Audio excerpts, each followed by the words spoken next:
kwa nguvu ya Roho Mtakatifu ni ile ambayo mtu anaishi maisha matakatifu. Yaani usikubali roho za uovu. Watu mko hapa na michanganyo na Mungu anakuona, ila uko hapa kanisani unamchanganya na unampenda Bwana Yesu. Nataka nikwambie kuna hatari kubwa sana ukiweka mchanganyo.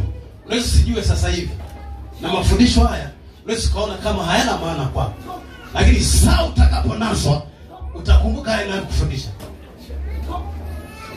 Kwa sababu kwa nini tunafundisha ufufuo wa nguvu za Mungu? Hizi nguvu za Mungu zitakufanya kila mahali unapoenda, kila mahali unapokaa, utakuwa na nguvu, utakuwa na uwezo. Kuna misingi ya giza ya uovu itainuka juu yako, haitakuwa na nguvu, haitakuwa na uwezo kukushinda wewe, kwa sababu na nguvu za Mungu. Lakini michanganyo ukiwa nayo, atapitia kupitia michanganyo hiyo ulio nayo. Kwa kudumu kwenye nguvu za Mungu ni kuamua kuishi maisha matakatifu. Mwambie shetani, sasa nimeamua, nataka kumtumikia Mungu. Semeni amina basi kama unaelewa. Semeni amina. Soma Biblia, utakuta mitume, manabii, wainjilisti, walimu walidumu katika kumtumikia Mungu, na historia zao zimeandikwa kwenye Biblia. Nini? Kwa sababu watu wa Mungu hawa waliishi maisha matakatifu, walidumu na kumtumikia Mungu. Na wewe dumu katika maisha matakatifu, utamwona Yesu akikuinua, akikupigania, akikutetea. Semeni amina, upige makofi.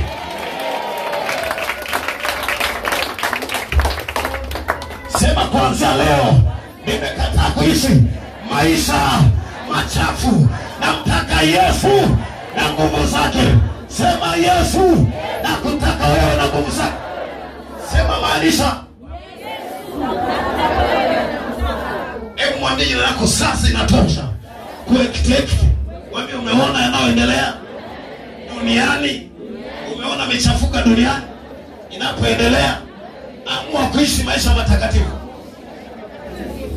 Biblia inasema shetani anaunguruma kama simba aungurumavyo, anatafuta mtu mmeze.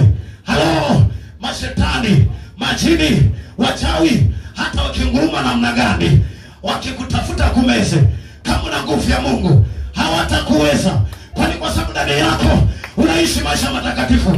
Bwana kufufie uishi maisha matakatifu. Bwana kufufie roho ya hofu ndani yako.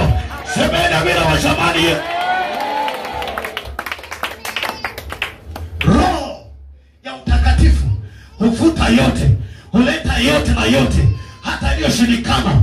Ukiamua kuishi maisha matakatifu, nataka nikwambie yaliyoshindikana yatawezekana, yaliyoshindikana itawezekana, yaliyokataliwa na adui kuja kwako itawezekana, watako sitaki itakuwa. Semeni amena kishindo.